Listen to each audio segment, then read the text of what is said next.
Muy buenas tardes a todos y a todas. Hoy día vamos a iniciar la tercera clase del curso de Introducción al Derecho del Trabajo y en esta oportunidad, ¿no? Vamos a tocar el tema de lo que son las fuentes del derecho del trabajo. La clase pasada estuvimos hablando un poco sobre el ámbito de aplicación del derecho del trabajo, su evolución, y posteriormente ingresamos a lo que era el contrato de trabajo, ¿no? La forma de contratación y sus elementos. Ahora, para esta oportunidad, vamos a tocar lo que son las fuentes, pero vamos a repasar un poco los puntos de la clase pasada que ustedes pudieron acceder y también si hay alguna pregunta para poder absolverla, ¿no? Antes de entrar propiamente a lo que es fuentes del derecho del trabajo. Genial, gracias Luis, se puede ver. Entonces, la clase pasada comentamos un poco sobre lo que era la contratación laboral y hablábamos un poco del contrato y el principio de continuidad, que era la regla base, ¿no? Que tenía que interpretarse la forma de contratación en el Perú. Esmeralda en la clase pasada les decía, ¿no? Que el principio de continuidad le permite, ¿no? Que los contratos de trabajo tengan una larga duración, ¿no? En el tiempo. ¿Por qué? Porque lo que se buscaba, ¿no? Que en los contratos laborales no se resuelvan de manera súbita, ¿no? De manera arbitraria. Y eso en un momento se ha reconocido en las constituciones dando unas protecciones. En el caso de la Constitución del 79, un poco, ¿no? De manera expresa, ¿no? Señalando el derecho a la estabilidad laboral y que todo acto, digamos, de despido injustificado está proscrito.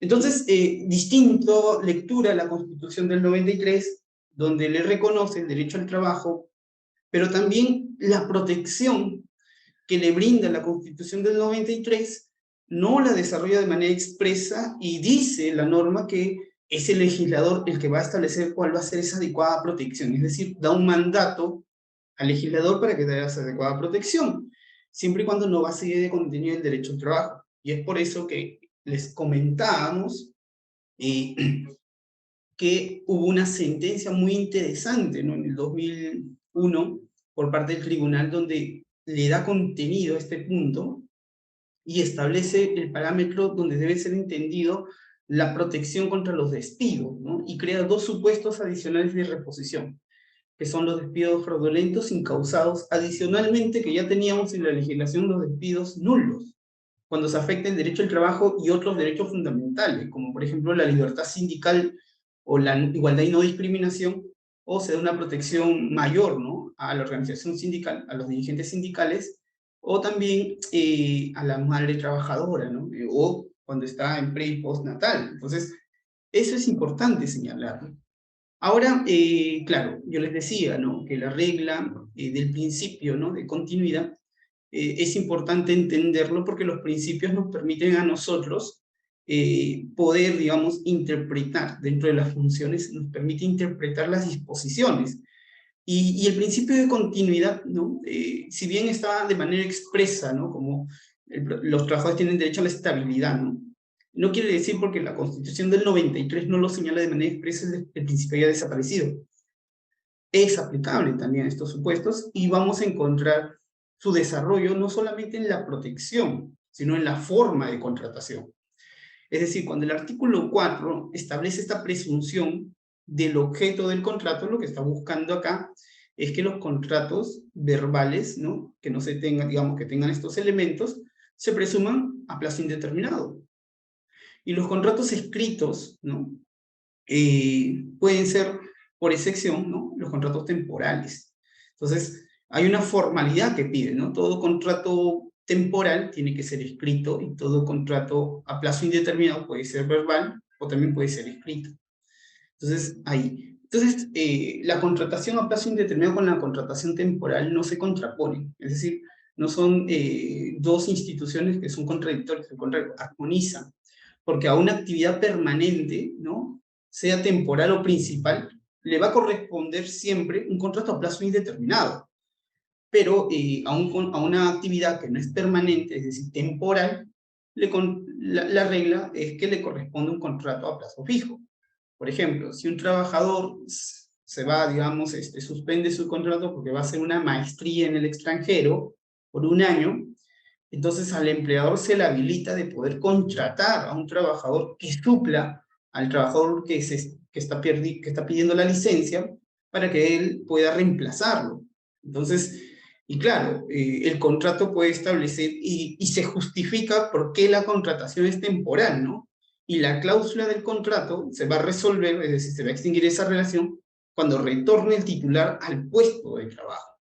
Entonces, en esa lógica se entiende que los contratos a plazo indeterminado no obedecen a actividades permanentes, sean principales o complementarias, y los contratos a plazo fijo son para actividades temporales. Claro, este punto va a colisionar cuando ya nosotros analizamos la legislación laboral, porque vamos a encontrar que hay contratos que aún teniendo naturaleza permanente, el legislador los considera como temporales, ¿sí? Por ejemplo, el contrato de inicio e incremento de actividad es un clásico ejemplo de que toda actividad, aun incluyendo que es permanente, el legislador lo considera como temporal. Es decir, y este punto ha sido muy criticado, ¿no? Ya por la doctrina varias veces, porque va en contra de la lógica y va en contra del principio de continuidad. Es decir, el riesgo, ¿no? Y también aquí, ¿no? Que ese tipo de modalidad temporal, aun siendo una actividad permanente, lo puede realizar cualquier, ¿no? tipo de empresa, siendo una gran, mediana empresa, que no necesariamente, digamos, necesitaría ese tipo de contratación, digamos, para poder, digamos, tener éxito en el mercado, ¿no? Entonces, ahí también hay que analizarlo. A ver, había una pregunta, creo. Claro, Luigi nos dice, ¿no sería un contrato de suplencia? Claro que sería un contrato de suplencia, ¿no? Los contratos temporales son 9 contratos, ¿no? Y dentro de lo cómo están desarrollados, en la legislación laboral hay algunos que no obedecen esa lógica porque no establece a un supuesto temporal, sino a un supuesto permanente como el contrato de inicio e incremento de actividad. En el caso de suplencia, no es un contrato de suplencia propiamente, ¿no? Pero es un contrato temporal. Ahora, también en la clase pasada, en general les comentaba que había 2 tipos de contratación, ¿no? La contratación directa y la contratación indirecta. En los contratos directos, la relación entre el trabajador y el empleador, ¿no? Se suscribe de manera directa, que puede ser expresa a través de un, ¿no? Contrato de manera verbal o tácita. Los contratos son a plazo indeterminado o a plazo fijo, y dentro de los plazos indeterminados o los plazos fijos pueden ser a tiempo parcial. Entiendas el término a tiempo parcial como menor, ¿no? a la jornada típica, que es de 8 horas diarias. Claro, hay supuestos en los cuales la legislación laboral peruana ha señalado que los contratos menores de jornada de 4 horas no van a tener ciertos beneficios, como por ejemplo el derecho, digamos, a una indemnización por despido arbitrario, ¿no? Un contrato menor a las 4 horas no tiene derecho a ello porque la legislación le establece como tal, ¿no? Porque te dice para tener un derecho a la indemnización por ser despedido de manera arbitraria, tienes que tener como una jornada mínima de 4 horas o similar, ¿no? En promedio a la semana. Entonces ahí también hay que señalarlo, ¿no? Y claro, entonces eso como regla de contratación directa. Como regla de contratación indirecta, hablamos ya de un tercero que permite, ¿no? Que tiene la relación de trabajo con los trabajadores, pero que desplaza a los trabajadores, destaca a los trabajadores a la empresa usuaria para que esta empresa, ¿no? se beneficie de la prestación. Y que comparte la dirección del trabajador tanto entre la empresa usuaria y la empresa de intermediación. Y estos tipos de contratación se les conoce como las contrataciones indirectas. Aquí los tipos de empresas que pueden participar a través de la legislación, en primer lugar, son aquellas las empresas de servicios y las cooperativas de trabajadores, pero siempre y cuando cumplan con los procedimientos establecidos por la ley. No cualquiera puede decir soy una empresa de servicios o cooperativa de trabajadores y realiza este tipo de contratación indirecta, sino que tienen que cumplir un procedimiento, tienen que estar inscritas a través de la autoridad de trabajo para que recién puedan realizar este tipo de función. Después hablamos un poco del contrato de trabajo, los elementos del contrato, ¿no?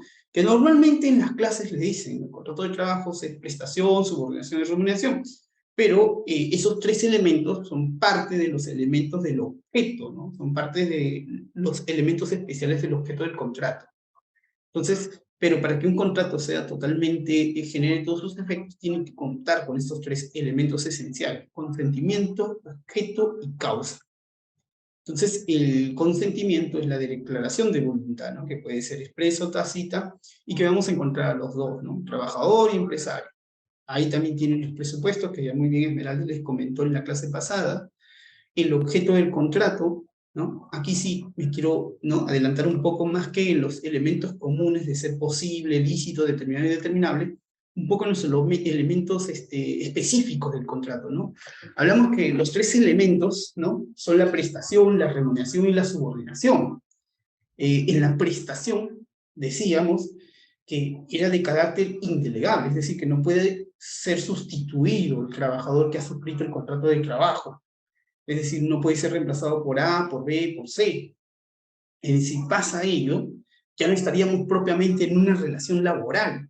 Podría ser una relación civil o comercial, pero no, ya no laboral. En el caso, ¿no?, también no admite auxiliares o subcontrataciones.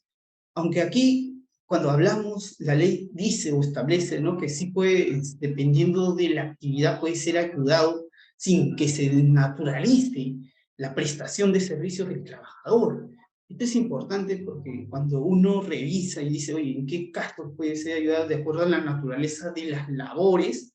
Normalmente se encuentra dos supuestos, ¿no? Yo lo encuentro un supuesto en los casos de prestación, que era el trabajo del hogar, ¿no?, donde los menores de edad apoyan a la mamá trabajadora del hogar, ¿no?, en el cuidado de los menores, y otro era el trabajo agrario, ¿no?, donde los hijos, en tiempo, digamos, de cosecha, ayudarán a los padres en ese trabajo, en esa actividad, ¿no?, que los padres tienen una relación de subordinación, ¿no?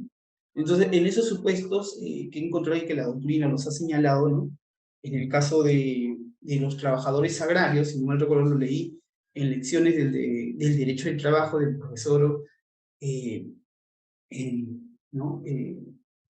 Ya se me fue el apellido, ya después lo recordaré, pero él señalaba algo muy interesante, ¿no?, que estas actividades, ¿no?, de apoyo no desnaturalizan propiamente el contrato, ¿no?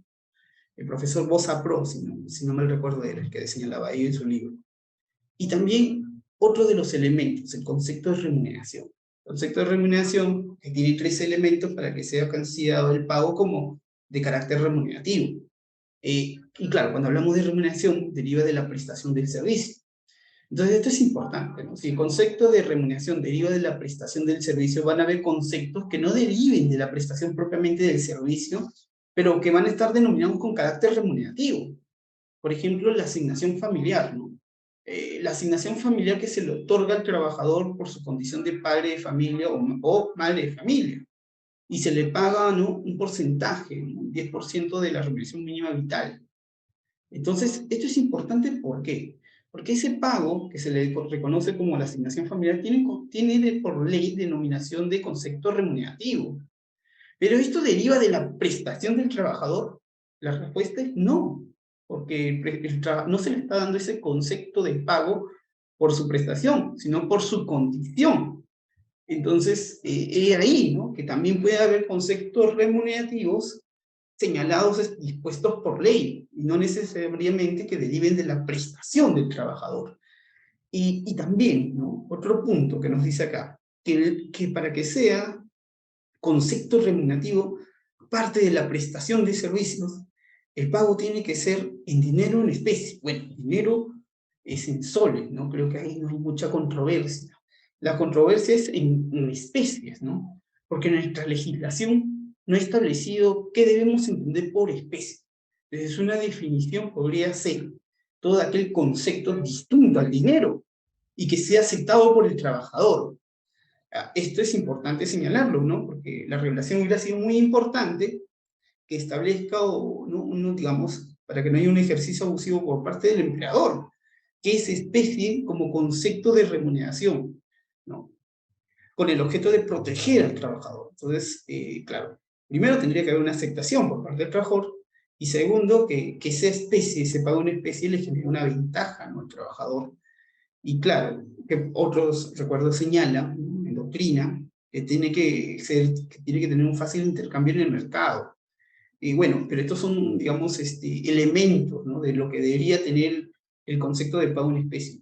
Yo considero que el pago en especie debería tener primero una limitación, es decir, que todo el pago que percibe el trabajador dentro de una relación de trabajo no debe ser en especie en su totalidad, sino solamente un porcentaje, cosa que así el legislador peruano regula esa situación y establece un porcentaje del pago en especie, ¿no? Eso es un primer candado. Un segundo candado podría ser que el pago en especie le tendría que generar siempre al trabajador una ventaja patrimonial o por ahí que pueda, digamos, tener un fácil intercambio en el mercado, ¿no? Cosa que así se protege, digamos, el pago en remuneración y no veamos, ¿no?, en algunos casos o situaciones ejercicios muy abusivos del pago en especie. Yo me ponía, recuerdo, como estudiante a analizar esto y decía, oye, si el pago en especie tal como está regulado, y la legislación te puede permitir que, digamos, si yo laboro en una fábrica de llantas y me pagan, ¿no?, porque en el contrato, normalmente los contratos son adhesivos, y es el empleador el que establece las pautas, y me ponen como pago en especie, ¿no?, un número de llantas determinadas, ¿no?, mensuales. Entonces yo digo, hey, un momento, ¿no? Yo quiero en algún momento que esto cambie, ¿no? Porque a mí se me hace muy difícil colocar o encontrar personas que vayan a comprar llantas, ¿no? Y esto yo intercambiarlo en dinero para poder yo, digamos, poder tener algún ingreso. Esto es importante. Entonces, por eso, en esa situación, ¿no?, que no es la regla, claro, pero que puede suceder, debe regularse, porque la lógica del derecho laboral es establecer o atemperar, ¿no?, esta libertad que tiene el empleador, ¿no?, para establecer muchas veces de manera arbitraria las reglas de la contratación. Entonces, ahí debería, digamos, establecerse una regulación especial, ¿no? Primero, un candado, ¿no?, que el pago en especie tenga una limitación. Y segundo, siempre y cuando sea aceptada por el trabajador por escrito, ¿no? No puede ser verbal. Y lo otro, tendría que haber un porcentaje, ¿no?, un porcentaje limitativo y que le genere una ventaja. Ahora, el concepto que estaba en discusión siempre ha sido el tema de la libre disposición del trabajador, ¿no? ¿Y por qué? Porque la libre disposición, entiendo que cuando se creó estos tres elementos para determinar el concepto remunerativo, lo que quiso el legislador es decir, que sean distintos a los que no son de libre disposición, en sentido negativo, ¿no? ¿Y cuáles no son de libre disposición? Aquellos pagos que derivan de la prestación, que pueden ser en dinero en especie, pero que no son de libre disposición, las condiciones de trabajo. O sea, yo entiendo que aquí quiso decir siempre y cuando no sean las condiciones de trabajo, pero tal como está, ¿no?, de libre disposición, se puede entender que toda prestación, sea en dinero en especie, tiene que ser necesariamente de libre disposición del trabajador. Si no lo es de libre disposición, entonces no es un concepto remunerativo, podría entenderse así. Entonces, muchos pagos en especie podrían ser tomados como si no fueran conceptos remunerativos, y eso es peligroso. ¿Por qué? Porque, ¿qué pasa si a un trabajador, que pongamos, ¿no?, vigilante de un condominio, le dan como pago en especie que le genera una ventaja uno de los departamentos para que él pueda vivir con su familia?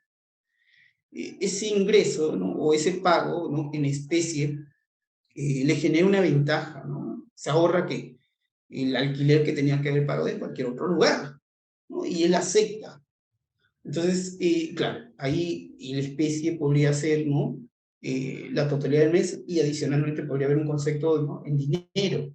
Pero pongamos que en este caso el concepto, ¿no?, por así decirlo, en especie es total, ¿no?, aceptado, le genera una ventaja, ¿no?, un ahorro, y más o menos en promedio un departamento está entre, dependiendo también del distrito, ¿no?, entre 1.000 a 3.500, ¿no? Va a depender mucho, y que esto le puede generar esa ventaja a favor del trabajador.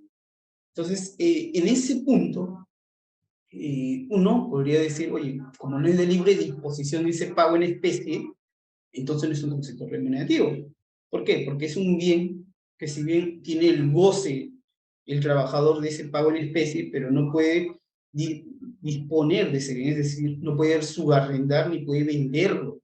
Entonces, por ahí un juez podría entender que este tipo de pago no forma parte del concepto remunerativo y por lo tanto no estamos en una relación de trabajo. Esto es erróneo, ¿no? Porque debe entenderse este tema de libre disposición como contrario a las condiciones de trabajo y siempre como un elemento de que le genere una ventaja a favor del trabajador. Es decir, la interpretación del concepto remunerativo sobre los tres elementos es que derive de la prestación o, ¿no?, que la propia ley le dé ese concepto remunerativo, un pago en dinero o en especie. La especie puede estar determinada en un porcentaje, siempre y cuando sea aceptado por el trabajador, o puede ser total, siempre y cuando la ventaja, ¿no?, mejore la condición del trabajador y que sea siempre una ventaja patrimonial. Yo creo que con esos tres elementos podría entenderse un concepto más claro de entender qué es concepto remunerativo propiamente. Y subordinación, ¿no? Y en la clase pasada les decíamos que subordinación es el poder que ejerce el empleador, ¿no? Por un lado, el poder de dirección, ¿no?, que es una ficción jurídica, ¿no? Una ficción que el ordenamiento jurídico le reconoce al empleador para poder dirigir la fuerza de trabajo. Y claro, este poder, ¿no?, que se materializa a través de tres elementos, ¿no? El poder de dirigir, el poder de sancionar y el poder de reglamentar las actividades de los trabajadores, ¿no? ¿Y por qué decimos ello, no? Porque estas tres actividades, a ver, estas tres actividades materializan el poder de dirección, porque por un lado, el empleador va dirigido a establecer cuál va a ser la forma de producir o trabajar, ¿no?, a su empleado. También va a poder disponer, ¿no?, reglamentar el horario, cómo, ¿no?, en caso, digamos, de solicitar una licencia, cuál es el procedimiento, ¿no? Está reglamentando, ¿no? Tiene fuente normativa, puede dirigir la fuerza de trabajo y adicionalmente, en caso de algún incumplimiento, lo puede sancionar. Entonces, ese es el poder de dirección, ¿no? Y ese poder de dirección tiene límites. El primer límite son los derechos fundamentales de todas las personas, ¿no? Ninguna relación de trabajo afecta los derechos fundamentales de los trabajadores, ¿sí? El derecho a la intimidad, es decir, el empleador no tiene, por así decirlo, en una relación de trabajo, permitido afectar el derecho a la intimidad, ¿no?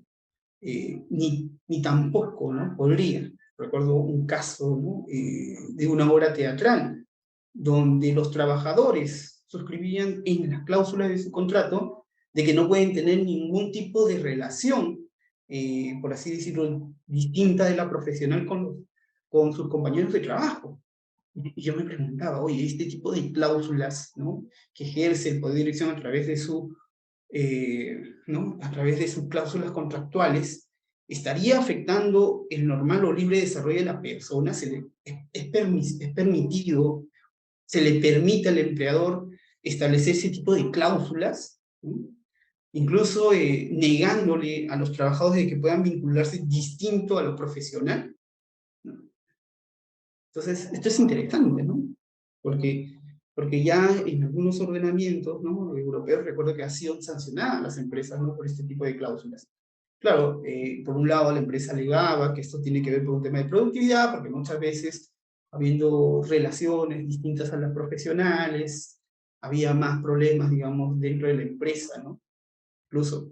Y creo que eso son dos cosas distintas, ¿no? El empleador no puede, digamos, prohibir ese tipo, digamos, digamos, de libre desarrollo de la persona dentro, incluso del centro de trabajo. Otro de los puntos que también me pareció interesante, ¿no?, que también creo, recuerdo, hubo un caso que llegó al Tribunal Constitucional peruano, donde un empleador había puesto cámaras, ¿no?, de seguridad, entre comillas, en los vestidores, con el objeto de observar de que los trabajadores no vayan a llevarse, o poner cuando se estén cambiando, vayan a llevarse ¿no?, algunos elementos o materiales de la empresa. Esto está afectando obviamente el derecho a la intimidad, ¿no? Entonces, puntos así, ¿no?, ¿no?, que son derechos inespecíficos propiamente, son uno de los primeros límites. ¿no? Los otros límites son los derechos específicos, es decir, los derechos de los trabajadores, ¿no? Propiamente laborales. Y el tercer límite es el propio contrato de trabajo, ¿no? O sea, si a mí me contratas para determinada actividad, tú no me puedes cambiar esa actividad, ¿no? 190 grados y decirme que voy a hacer una actividad distinta, ¿no? Para la cual he sido contratado. Esto es importante, ¿no? Si bien por ahí el poder del jus variandi le permite al empleador, ¿no? Modificar algunas cláusulas, algunos elementos del contrato de trabajo, estos elementos no están propiamente regulados en la legislación y es muchas veces, ¿no? La legislación lo señala cuando, ¿no? Que se puede ejercer el jus variandi, modificar el lugar, el modo, ¿no? De la prestación. Hay que señalar así, ¿no? Siempre y cuando sea razonable. Es decir, yo no puedo modificar algún elemento no esencial del contrato porque se me antoja cambiarlo, ¿no? Sino debe haber una razón que justifique ese cambio. Por ejemplo, es razonable que se cambie el lugar de trabajo si es que la empresa tenía alquilado, digamos, un ambiente en un determinado, digamos, distrito, y ya el dueño de ese ambiente no le quiere, digamos, seguir arrendando, ¿no? Y por ahí el empleador, ¿no? Consiguió a un buen precio en un determinado lugar. Ahí habría un acto de, digamos, de ejercicio abusivo del jus variandi en cambiar el lugar de trabajo. La respuesta es no, porque es razonable, ¿no? Y también porque había, digamos, un cambio de local, ¿no? Puede ser por una mejora, digamos, ¿no? Caso distinto es que los cambie a Juan Pérez, ¿no? Del local donde laboraba, por reclamar mucho, ¿no? Es decir, la finalidad de ese cambio, más que obedece a una finalidad razonable, justificada, obedece más a un ánimo de querer, digamos, generar, digamos, cierto perjuicio o apartar al trabajador de su propia área de trabajo, donde está establecido en el contrato, ¿no? Y por el otro lado, yo les decía, ¿no? El trabajador, ¿no? Que pone a disposición su fuerza de trabajo, ¿no? Y esta fuerza de trabajo que pone a disposición el trabajador tiene que ser entendida desde un ámbito de también que el trabajador puede resistirse a ciertas órdenes del empleador si es que esa orden lo puede poner en peligro, ¿no? Es decir, que puede un tipo de prestación o una orden que se le diga que tenga que hacer, pero, ¿no? Pero que si cumple esa orden puede sufrir un daño en su integridad o puede perder la vida, ¿no? Ahí obviamente el trabajador puede resistirse ante esa orden y no realizarla, ¿no? Por ejemplo, si le dan el mandato de poder realizar una prestación, digamos, de mantenimiento a tales cables eléctricos en determinado lugar, pero él no tiene, digamos, ni la capacitación, ni tampoco las condiciones de trabajo para poder realizar ese tipo de actividad. Sabe que si lo realiza tal como les están pidiendo, es muy probable que sufra un accidente, incluso mortal. Entonces, es normal y es razonable que el trabajo se pueda resistir, ¿no? O por ahí, digamos, una actividad que pueda ser ilícita, que le pueda generar consecuencias de tipo penal al trabajador, ¿no? Entonces, esos puntos también son importantes que se tengan en cuenta, ¿no? A la hora de analizar que el poder de dirección tiene sus limitaciones y el poder y la prestación se tiene que cumplir, ¿no? Pero también se puede resistir cuando se pueda poner en peligro la vida, la integridad, o pueda haber consecuencias ilícitas que le pueden generar, ¿no? Un tema penal al trabajador, ¿sí? Y claro, la prestación del trabajador se tiene que realizar con diligencia, digamos, ¿no? Con obediencia y observando el deber, digamos, ¿no? Y acá vienen otros deberes, ¿no? Parte de la prestación que tengo que cumplir, tiene que haber el deber, digamos, ¿no? Que muchas veces lo ponen en el contrato, ¿no? De reserva de la información, ¿no? Ese es un deber que está implícito, ¿no? Propiamente en el contrato, pero en algunos casos lo ponen de manera expresa, ¿no? Con el objeto, digamos, de que más adelante pueda haber una consecuencia ante ese incumplimiento, que puede ser, ¿no? Propiamente de naturaleza disciplinaria. Ya después de esto, recuerdo que en la clase pasada Esmeralda les comentaba, ¿no? La causa del contrato y los efectos de la causa del contrato, ¿no? Aquí les decíamos la causa desde un lado, ¿no?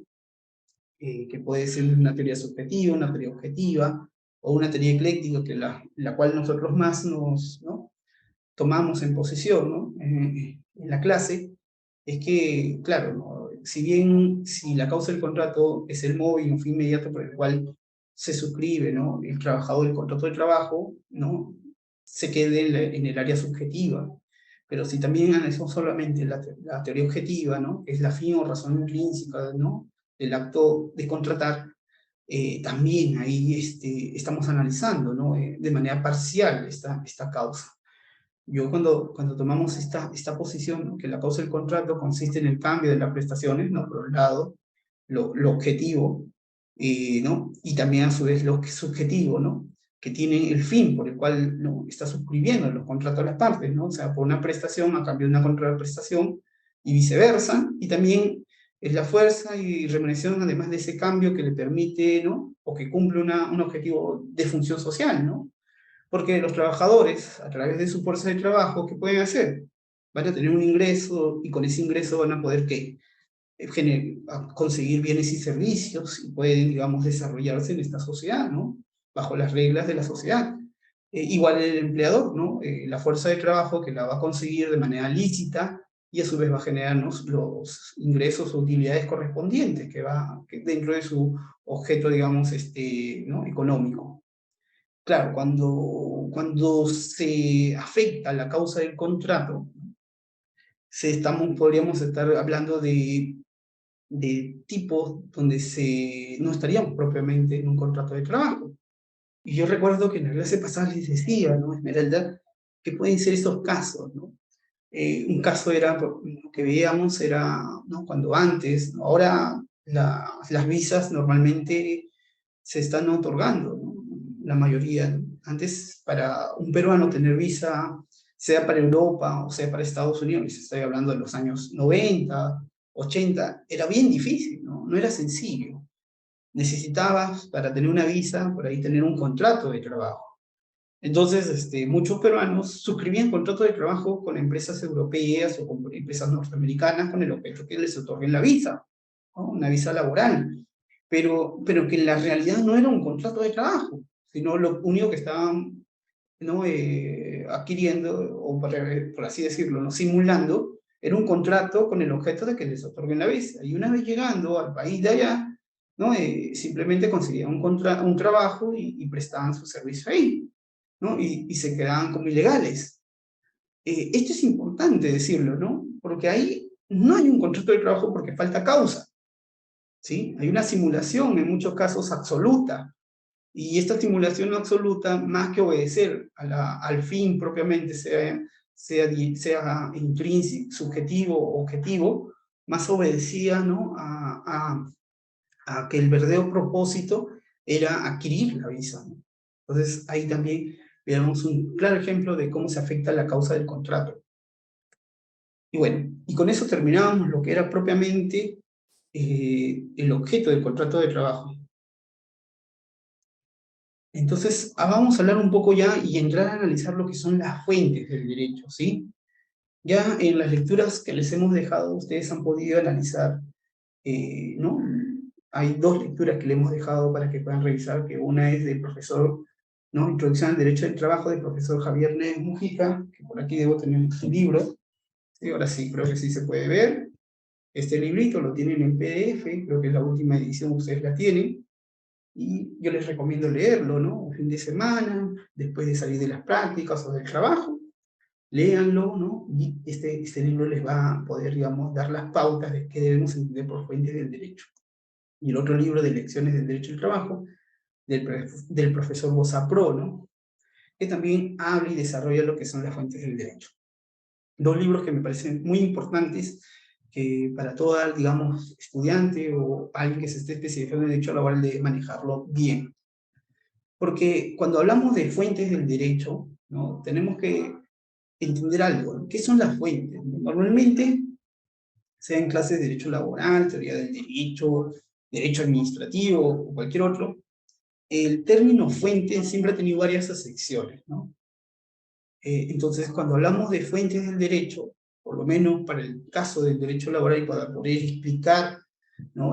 Tanto las fuentes de producción como las fuentes del conocimiento, vamos a hacer esa, ¿no? separación. Por un lado tenemos las fuentes de producción, que habla o que nos dice quién es el que produce la norma jurídica y cuál es el procedimiento que sigue para poder producir la norma jurídica. Entonces va a resolver dos preguntas: ¿quién puede producir y cómo debe hacerlo?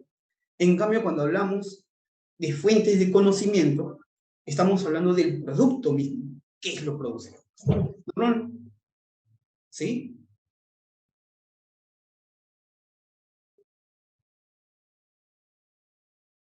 Ya. Entonces, las fuentes de producción nos permite decir quién puede producir. Si hablamos de una norma constitucional, ¿quién puede producir? ¿No? ¿Quién puede producir normas constitucionales?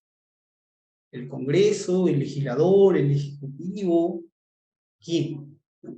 Y ahora que en este contexto mucho se está hablando, ¿no?, de cambios de constitución. ¿Quién puede producir una norma de jerarquía constitucional?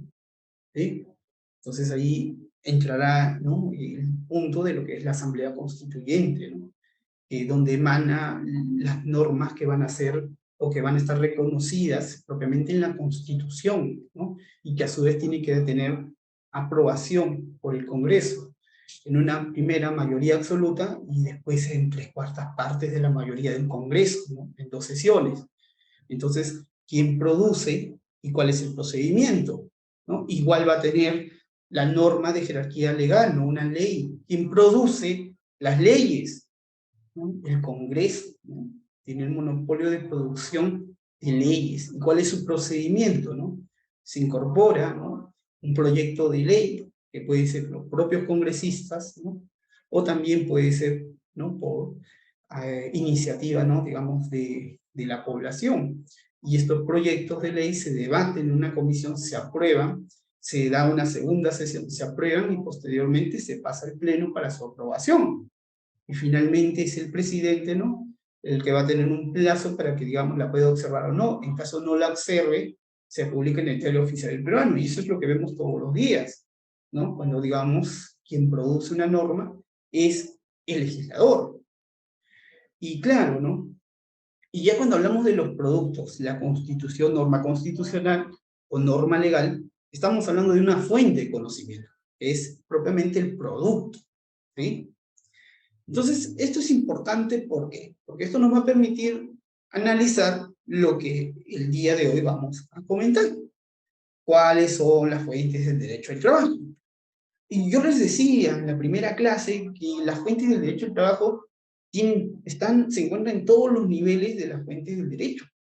Se encuentran desde la fuente constitucional hasta la fuente del nivel terciario. Cuando hablo de la fuente constitucional, son todas aquellas normas reconocidas en la Constitución, ¿no?, y que tiene este contenido de derecho fundamental. Pero también vamos a tener un nivel primario, secundario y terciario. En el nivel primario encontramos a las normas con jerarquía de ley. En el nivel secundario, a los reglamentos que desarrollan esas normas de jerarquía legal, ¿sí? Y a su vez, ¿no?, en el nivel terciario vamos a encontrar aquellas normas que son producidas a través de la autonomía privada, ¿no?, pero que tienen ese carácter, digamos, de norma jurídica. Entonces, esto es importante porque no toda producción va a ser necesariamente catalogada como norma jurídica, es decir, como producto, ¿no? ¿Y por qué? Porque los productos, ¿no?, de las fuentes del derecho pueden ser a través de actos o pueden ser a través de hechos, ¿sí? Y esto es importante. Cuando son actos, son manifestaciones de la voluntad, ¿no?, de ciertas entidades, que pueden ser normativos como no normativos. Y también hay hechos que van a ser fuente, ¿no?, el procedimiento por el cual un hecho va a pasar a ser una norma jurídica, pero tiene que cumplir para este procedimiento, ¿no?, una cualidad, que debe ser una práctica reiterada que suscita convicción de obligatoriedad, que puede ser normativo, que puede ser no normativo, ¿sí? Y ahora, para que un producto pueda ser considerado como fuente que debe ser denominada norma, tiene que haber una distinción, ¿no? Porque hay actos normativos y hay actos no normativos. Por ejemplo, para que sea un acto normativo, sea a través de acto o hecho, tiene que ser tienen que tener ciertas características. Uno, que esas reglas sean generales y abstractas. Cuando decimos, ¿no? La ley, ¿no? Que los trabajadores tienen derecho a una pensión mínima, a una remuneración mínima, si cumplen una jornada de 48 horas, ¿no? Entonces, ¿qué estamos diciendo ahí? Pongamos, cuando cumplen su jornada semanal. Lo que estamos diciendo, ¿no? No estamos diciendo en esa disposición que ese derecho a la remuneración mínima es a un sujeto determinado, ¿no? Sino es una regla general, ¿no? Y abstracta, ¿por qué? Porque le da a un conjunto de personas que van a ser catalogadas como trabajadores, y que a su vez esa regla no se subsume en un supuesto, sino se le va a aplicar siempre y cuando se apliquen los presupuestos propiamente, ¿no? Es decir, que cumpla dentro de la jornada, ¿no? Que se haya pactado, ¿no? Propiamente en el contrato, y no debe ser ese pago menor, ¿no? a la remisión mínima vital establecida mensualmente. Pues esto es importante, ¿no? Porque si no encontramos esos dos características, podríamos estar diciendo que no estamos en un acto normativo, y no podemos encontrar que estamos en un acto no normativo. Por ejemplo, cuando las decisiones son particulares y concretas. En un contrato de trabajo, en esta relación obligacional, cuando Juan Pérez suscribe para la persona X un contrato de trabajo, estamos observando que las reglas de ese contrato establecen la remuneración, ¿no? Pongamos que va a ser 1.500. Y en ese contrato ya está determinado el sujeto. Es una decisión particular entre Juan y la persona X. Y va a ser concreta propiamente, ¿no? Entonces, está diferenciándose, ¿no? De un acto normativo, donde tenemos una regla general y abstracta, ¿no? Distinto al contrato propiamente, que es una regla obligacional, donde es una decisión particular propiamente concreta, ¿sí? Entonces, eso también tenemos que tomarlo en cuenta, porque muchas veces, a veces en las teorías del derecho, o algunos autores consideran que el contrato de trabajo es, ¿no? Una fuente del derecho, ¿no? Por lo menos para esta clase, ¿no? No la consideramos como tal, sí es una fuente, pero obligacional, pero no necesariamente normativa. Les decía que las fuentes del derecho al trabajo, ¿no? Tienen niveles y subniveles, ¿no? En el mayor nivel está el nivel constitucional, ¿sí? Después tiene el nivel primario, el nivel secundario y el nivel terciario. Pero cada uno de estos niveles tiene subniveles, que la ley no los dice de manera expresa, pero es la doctrina la que ha desarrollado estos subniveles. En el primer nivel constitucional, ¿no? Encontramos a la Constitución y todos aquellos tratados internacionales que versen sobre derechos humanos, ¿sí? Pero no cualquier tratado, sino un tratado que ha sido puesto en vigor y ratificado por el Estado peruano. Entonces van a estar en un nivel constitucional. Pero también vamos a encontrar el nivel primario. En el nivel primario vamos a encontrar a la ley y a todos aquellos que tienen ese nivel de decreto legislativo, el decreto de urgencia u otras normas estatales. Pero acá no hay un subnivel desarrollado en la legislación, pero normalmente en doctrina se señala que la ley del Congreso, ¿no? Tiene este nivel o este subnivel mayor, y después están los decretos legislativos de urgencia, que tienen que ser obviamente interpretados en cada uno en sus supuestos, ¿no? También hay un nivel secundario, que está el reglamento, y acá también podemos encontrar las sentencias anulatorias del Tribunal Constitucional. Y finalmente un nivel terciario, ¿no? Que yo les decía que esto emana de la autonomía y que es una de las fuentes favoritas del derecho al trabajo, porque son las fuentes que más, digamos, producción tienen, ¿no? Que son el convenio colectivo, el reglamento interno de trabajo y la costumbre jurídica propiamente, ¿no? Ahí le puse costumbre, pero debe decir costumbre jurídica, ¿no? No es cualquier costumbre. Ahora, para esta clase vamos a desarrollar dos fuentes, ¿no? No se preocupen, vamos a estar tratando de que las clases no sean, no tomen tanto tiempo, para que así a ustedes les permita poder revisar los manuales, cosa que así pueden, digamos, alcanzar sus preguntas, sea por el chat, o en todo caso al inicio o al final de la clase. Una de las fuentes que les mencionaba al inicio, ¿no? Es la fuente de la constitucional. Y el profesor Neves nos dice, ¿no?, que esta fuente constitucional tiene, ¿no?, una cuestión, ¿no? Unas cuestiones que pueden conllevar que las constituciones en un momento estaban definidas por constituciones liberales o sociales, ¿no? Donde la constitución liberal tenía una tesis más abstencionista sobre el Estado, es decir, que el Estado no intervenga, que sea el mercado, digamos, el que regule todo, y donde solamente el Estado va a regular lo que son las libertades. Y distinto a las constituciones sociales, donde hay una mayor intervención del Estado, ¿no?, en la regulación, digamos, de estos supuestos. Ahora, la Constitución del 93, si la tuviéramos que tomar en una de estas dos, tiene un poco de las dos, ¿sí? La diferencia entre la Constitución del 93 con la del 79 está en el desarrollo, ¿no? Es que la Constitución del 93 te reconoce, ¿no?, menciona el derecho, pero no lo garantiza en la propia norma y establece que muchas veces sea el propio legislador el que se encargue de ese desarrollo. Y claro, al dar esa facultad, muchas veces va a generar que no se regule como, ¿no?, o hasta incluso se regule vaciando el contenido, el derecho fundamental. Y esto, ¿por qué lo digo, no? Porque la Constitución del 93, si se compara con la Constitución del 79, la Constitución del 79 es más garantista, por lo menos en los derechos laborales. Y claro, eso es muy interesante, ¿no? Y lo vamos a ver en algunos casos. ¿Por qué?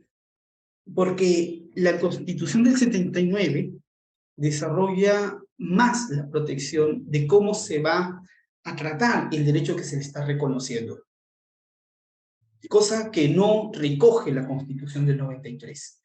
Ahora, claro, como yo les decía, la Constitución del 79, si es liberal o es social, tiene de las dos.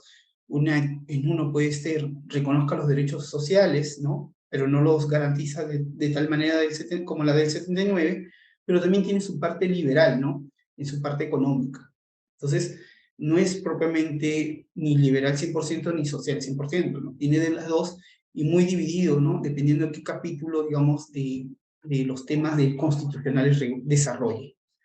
Ahora, lo interesante, ¿no?, en el tema laboral es que la Constitución del 93 establece, ¿no?, que cuál es la función que le otorga el trabajo en el contexto social, ¿no? Esa es una de las preguntas. ¿Cuál es la función que le otorga? Yo creo que la Constitución del 93, cuando la reconoce, le está dando preponderancia, porque la actividad de trabajo es una actividad que tiene una alta relevancia, ¿no?, para el constituyente, porque va a generar, ¿no?, una forma, digamos, para que las personas puedan adquirir los ingresos que les permitan, digamos, desarrollarse como personas en una sociedad.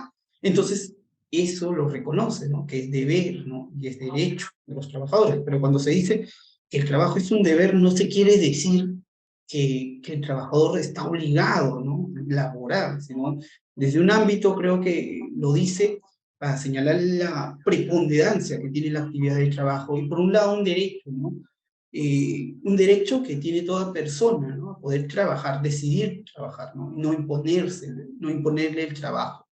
Y claro, ¿no?, este derecho dentro de la libertad que tiene el sujeto, ¿no?, de poder, digamos, poder acceder a un trabajo, poder renunciar a un trabajo, ¿no?, y esto se entiende desde la libertad del trabajo. La libertad del trabajo de poder, digamos, aceptar, ¿no?, y también de en cualquier momento de la relación poder renunciar a él. Y claro, ¿no? Y la renuncia al trabajo después también está regulada, ¿no?, en la Constitución, y también va a tener un desarrollo en la Ley de Productividad y Competitividad Laboral, ¿no?, donde establece ciertos parámetros para renunciar, ¿no?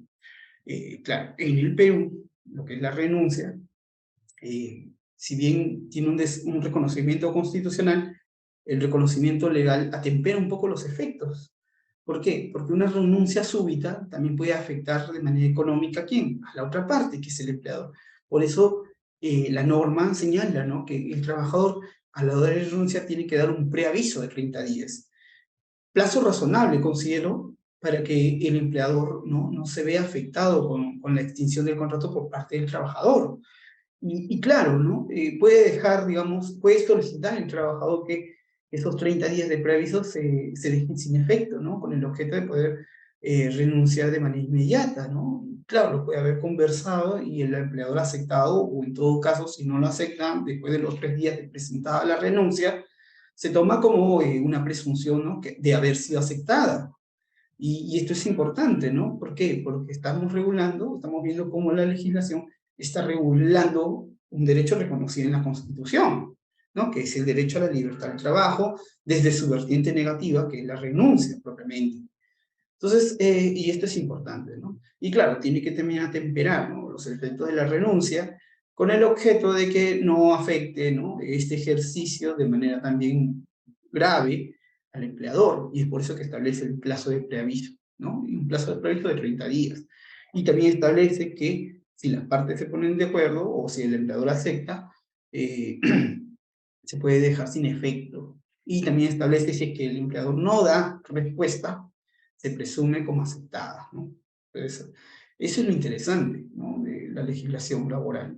Por eso les decía, la norma constitucional del 93 reconoce el derecho, pero deja mucho al ordenamiento a regular. Y ahora, claro, acá también nos dice, ¿no?, el trabajo en sus diversas modalidades es objeto de atención prioritaria del Estado, ¿no? Eso es importante, ¿no? El Estado tiene que tener una política clara sobre el trabajo porque es el trabajo la actividad que va a generar, ¿no?, ingresos a favor de las personas, ¿no?, en una sociedad.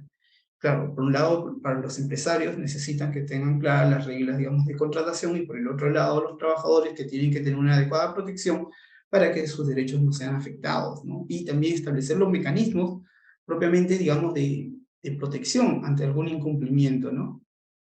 Ahora, aquí también, ¿no?, ¿qué ubicación tienen los derechos laborales, ¿no? Y hay que señalarlo, ¿no? La Constitución reconoce derechos fundamentales a las personas y establece que ninguna disposición va, digamos, a afectar esos derechos fundamentales. Y a estos derechos fundamentales como la igualdad, la libertad, ¿no?, el derecho, digamos, son derechos reconocidos, la intimidad, ¿no? Son derechos fundamentales inespecíficos, ¿no? ¿Por qué? Porque son derechos fundamentales que toda persona tiene, pero y que por más que suscriba un contrato de trabajo no los va a perder, ¿sí? Y los derechos propiamente específicos, ¿no?, lo que son los laborales, los que sí reconoce la Constitución de manera directa, como es el derecho a la remuneración, el derecho, digamos, al descanso, el derecho, ¿no?, de irrenunciabilidad de los derechos laborales. Entonces, todos esos derechos y principios reconocidos propiamente, ¿no?, que son de corte laboral, también van a ser conocidos como los derechos específicos laborales en la Constitución. Yo les decía, ¿no?, que estos derechos inespecíficos que se desarrollan de los derechos fundamentales,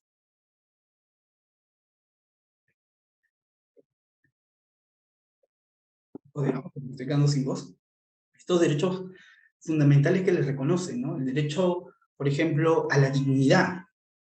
Hace poco, ¿no?, el Tribunal de Fiscalización Laboral sacó un interesante precedente, ¿no?, donde analiza, me parece que dentro de los 3 precedentes, uno dice que se afecta la dignidad del trabajador cuando en un procedimiento disciplinario, o no, disculpe, en una sanción disciplinaria, el empleador previamente no realiza el procedimiento para que el trabajador, ¿no?, el debido procedimiento para que el trabajador pueda realizar sus descargos. Por lo tanto, se ve un acto de hostilidad, un acto de hostilidad que afecta a la dignidad. Entonces, la dignidad como un derecho, ¿no?, base, ¿no?, de toda constitución, que no es ajeno a los trabajadores, el Tribunal de Fiscalización desarrolla ese derecho y dice, hoy, cuando el empleador no establece estos procedimientos previos a la sanción, se está afectando la dignidad y se está cometiendo un acto de hostilidad que afecta, ¿no?, propiamente este derecho fundamental. Interesante, ¿por qué? Porque le estamos dando una adecuada protección a ese derecho fundamental que se afecta cuando el empleador no cumple con el procedimiento previo. Ahora, también encontramos que hay otros derechos fundamentales inespecíficos. Yo les decía el principio de igualdad y no discriminación, que también es un derecho fundamental y que lo vamos a ver en principios, pero también vamos hablando un poco de estos de estos principios, ¿no? ¿Por qué? Porque es principio y a la vez un derecho, ¿no? La igualdad y no discriminación. Cuando la Constitución dice de manera expresa, nadie debe ser, ¿no?, discriminado por su condición de raza, color, sexo, hay un mandato ahí, ¿no?, que proscribe los actos de, digamos, de discriminación que puedan realizarse. Imagínense una oferta de empleo, ¿no?, donde diga, ¿no?, se busca practicantes egresados de San Marcos, ¿no?, varones. Entonces, en esa oferta ya estamos viendo dos elementos de discriminación, ¿no? Uno, por un lado, practicantes varones, ¿no? Y el otro, que puede ser la procedencia universitaria, ¿no? Que únicamente sean sanmarquinos. Entonces, estamos viendo que una oferta de trabajo, ¿no?, está afectando los derechos de igualdad y no discriminación, no de trabajadores, pero sí de personas que van a postular ese puesto, ¿no?, de trabajo propiamente. Otra afectación del derecho a igualdad y no discriminación, pongamos, ¿no? Por ahí recuerdo cuando veía concursos públicos, ¿no? A veces uno revisa y dice, oye, vamos a ver, ¿no? Y yo recuerdo que ponían a veces una cláusula, ¿no? Decían, tú veías un concurso público y las entidades ponían, ¿no? Por si acaso, lanzan 5 o 6 concursos a la vez, ¿no? Y solamente le permitían al postulante participar en uno. Oye, tú postulas en este, pero ya no puedes postular al otro. Y el sistema no le permitía postular al otro. Entonces, claro, y se justificaban diciendo, oye, pero ya está postulando uno, por lo tanto, no tendría por qué postular al otro. Y lo que recuerdo en estos casos, lo que dijo el Tribunal de Servicio Civil, fue que se estaba afectando el derecho a igualdad y no discriminación de postular, ¿no?, de todas las personas, ¿no?, que estaban postulando otro concurso, porque no les estaban permitiendo también postular a la vez a otros concursos, ¿no?, que había generado o había ofertado la administración. Entonces, esto también es interesante, ¿no?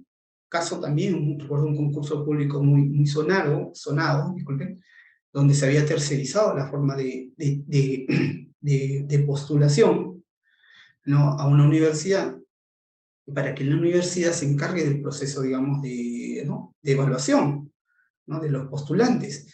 Y el sistema, ¿no?, el software que tenía, generó que muchas de las personas que estaban en la etapa de evaluación no pudieran rendir su evaluación, ¿no?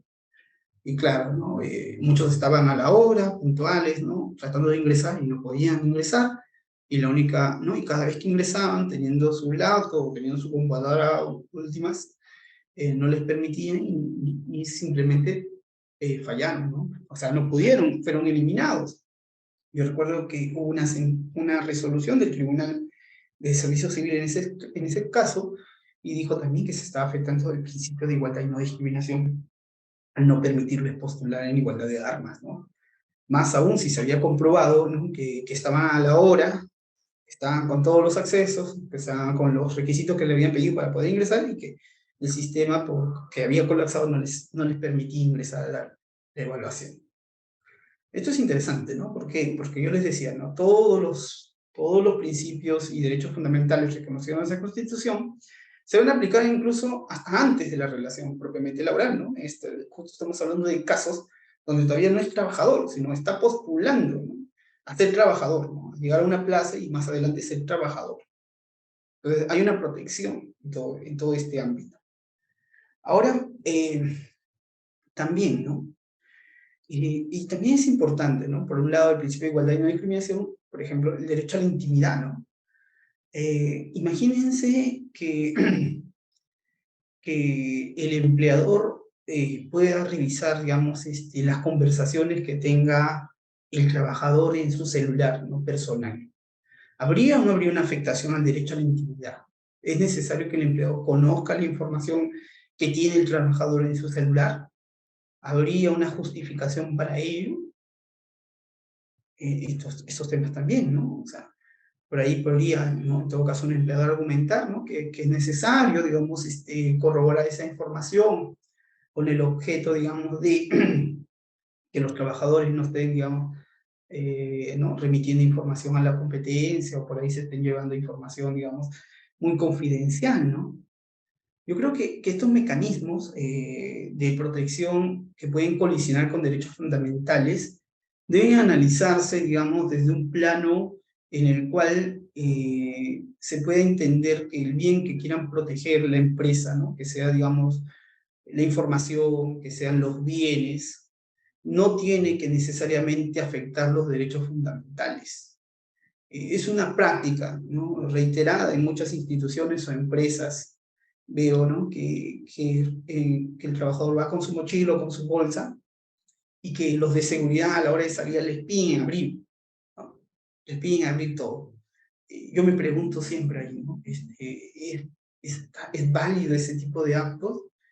Claro, yo los argumentos que encontraba, por un lado, eran que el empleador, ¿no? Sea público o privado, lo que busca proteger, ¿qué es? Busca proteger que los bienes, ¿no? De la empresa o de la institución, digamos, no se pierdan, no sean robados, ¿no? Eh, y por el otro lado, ¿no? El trabajador que tiene sus cosas, ¿no? Que no necesariamente en una mochila o en un bolso, ¿no? Va, digamos, a guardarse ahí, ¿no? Entonces, yo me preguntaba si siempre, ¿no? Ese bien o esa razón de protección empresarial debe suprimir este derecho a la intimidad, ¿no? O podría haber un mecanismo que no necesariamente afecte de manera total el derecho a la intimidad del trabajador y que tenga que implementar el empleador, ¿no? Entonces, eso también, ¿no? Se tendría que analizar, ¿no? ¿Por qué? Porque estaríamos en situaciones en las cuales estarían afectando el derecho a la intimidad de los trabajadores a la hora de pedir siempre, ¿no? Abrir las mochilas, ¿no? Si es suficiente con que pueda palpar que no hay ningún objeto o que las computadoras, o, ¿no? Que son, digamos, lo más esencial en el sector público, tengan, digamos, un sistema que permita un sonido, en todo caso, a la hora, digamos, de alguien se esté sustrayendo esos bienes, ¿no? Entonces, eso es importante, porque si no, se va a aceptar siempre la propuesta de que, oye, por un fin, yo puedo, ¿no? Afectar tu intimidad, lo cual no debería ser última ratio en todo caso.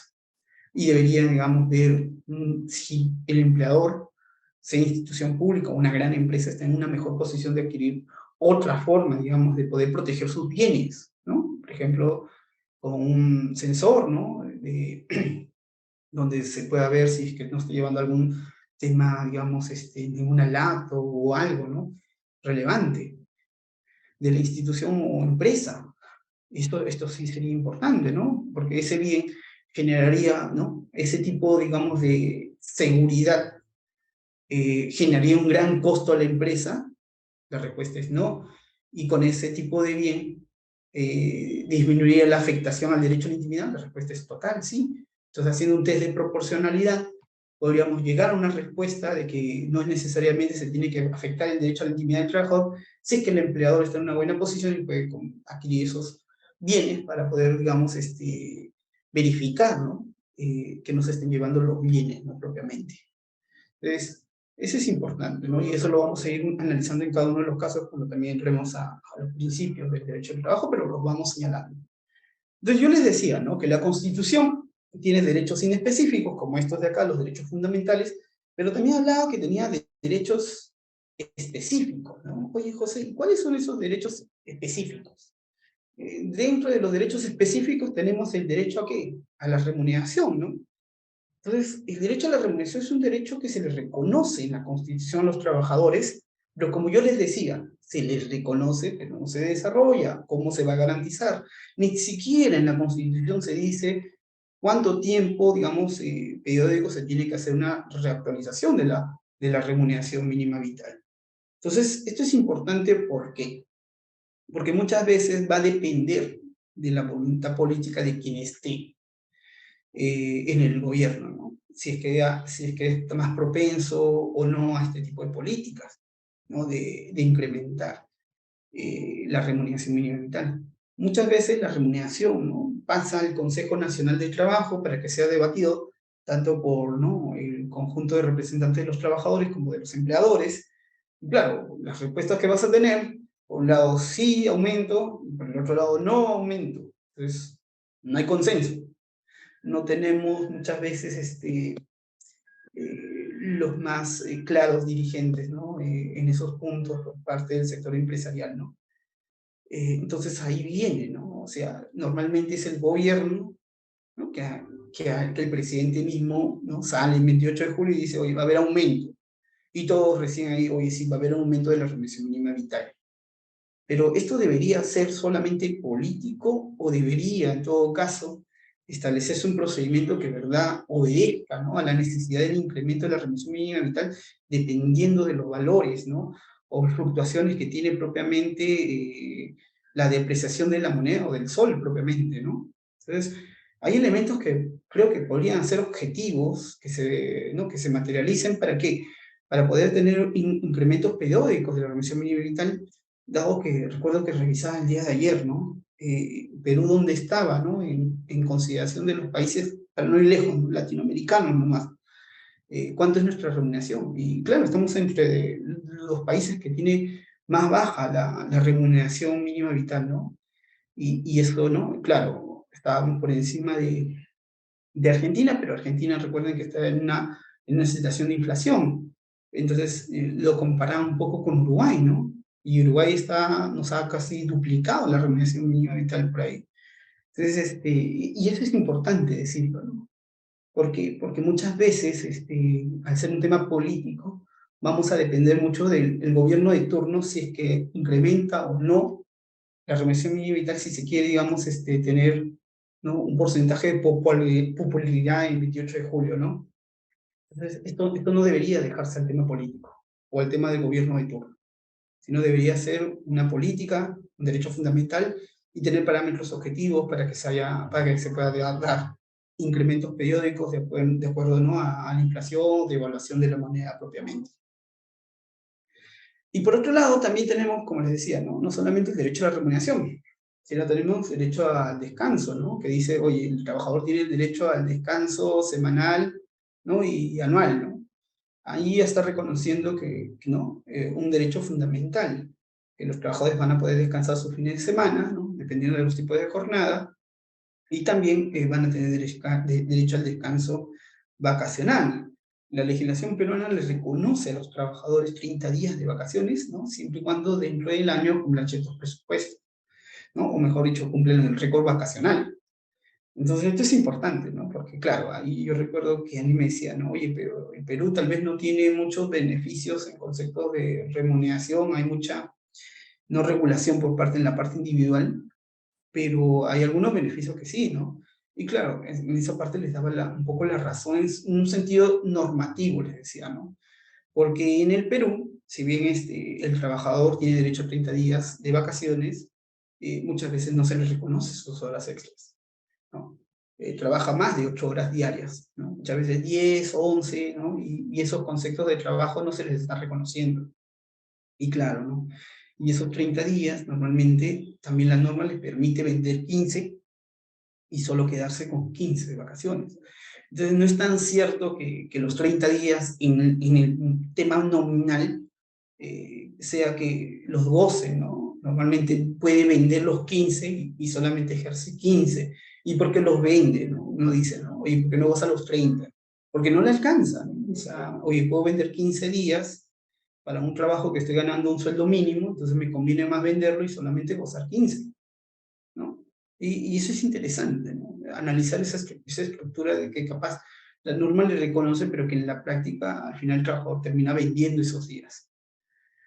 Y claro, las horas extras es otro tema, porque ni siquiera en el Perú no, normalmente la empresa no es una regla, ¿no? Que se le reconozcan las horas extras.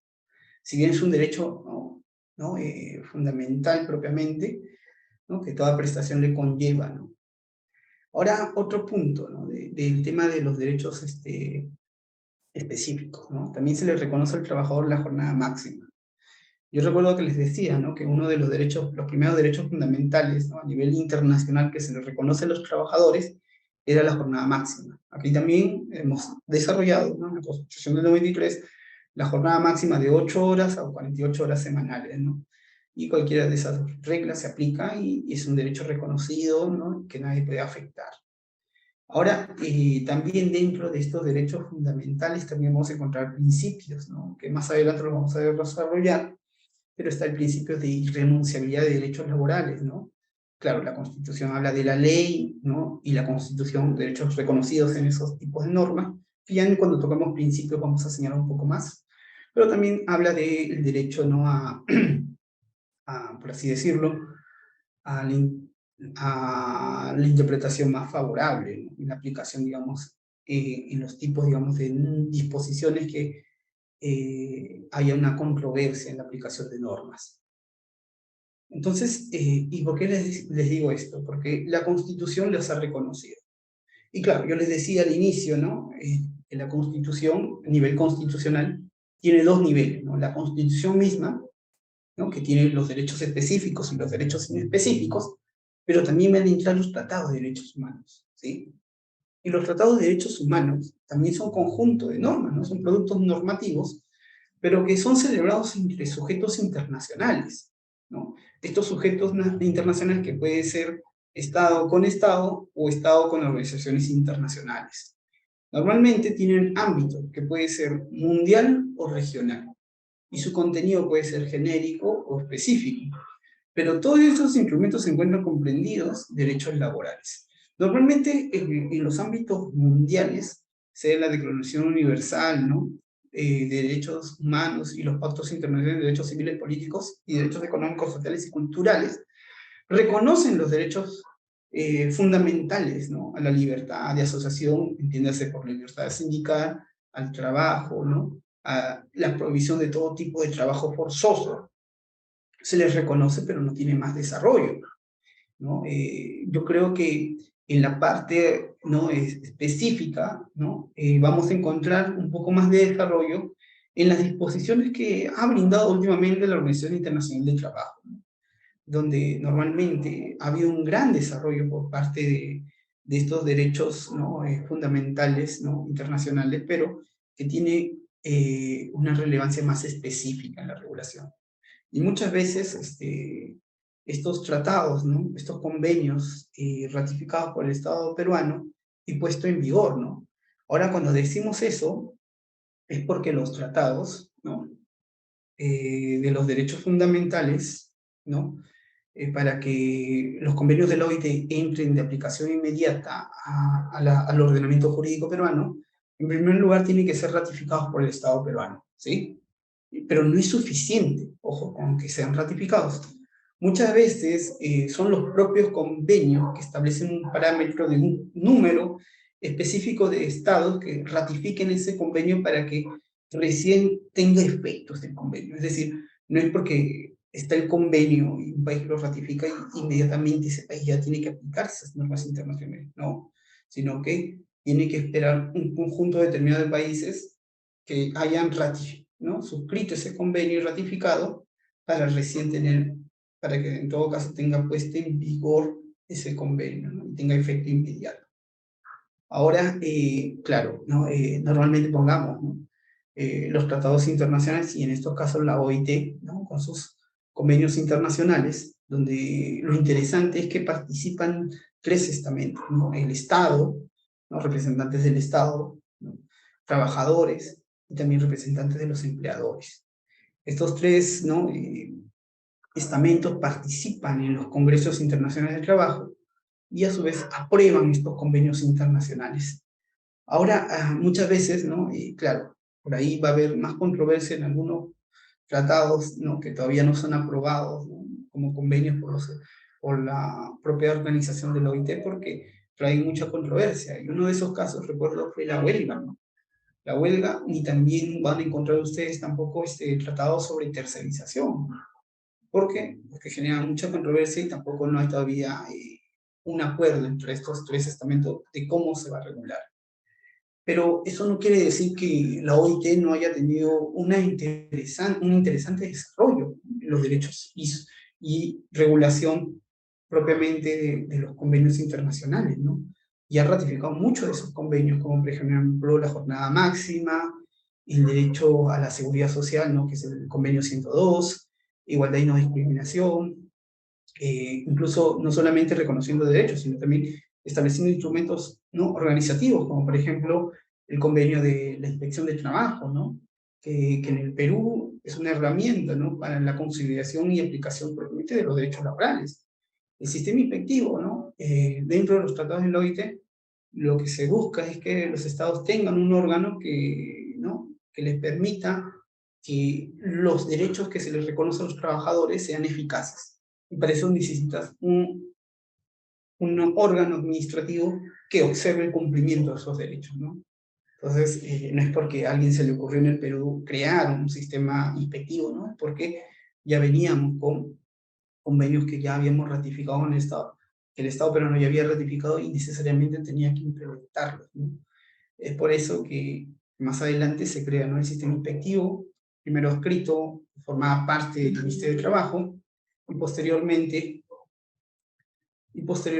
el, ¿no? La SUNAFIL, que ya tiene unos 6, 7 años, y que se encarga ahora del sistema inspectivo, ¿no? Pero ya centralizado, que me parece interesante. Y después de eso ya hay más temas que hablar, ¿no?